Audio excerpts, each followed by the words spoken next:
Goed, mevrou Ellis, die gesprek wat ons vanoggend gehad het, wil ek dit net vir jou bevestig, dat jy nie toegang tot jou rekening in die eerste plek tot al jou mense vir wie jy geld dit betaal is nie.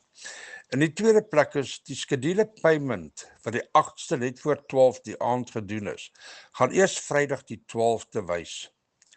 Die skedule payment van die 9de wat Dinsdag aand voor 12 uur gedoen is deur die bank, gaan eers Maandag die 15de wys. Hoekom dit so is, die bank beskerm jou. Die bank beskerm jou. En hulle het geen reg om navraag te doen of te vra vir jou hoekom, waarom. Dit is nie hulle plek nie.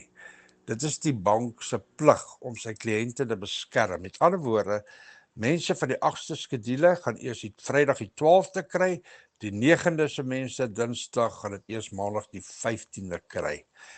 En ons het nou klaar met oor hierdie gesprek gepraat en jy gaan nie jou kaart kan gebruik of jou rekening kan gebruik alvorens jou mense nie betaal is nie. En onthou nou net, hierdie belegging is nie op jou ander rekening gekoppel nie, want hulle kan dit nie doen nie, want die ene is 'n vaste belegging, onthou van die geld word vasbelê, maar dit het nou niks met niemand te doen nie.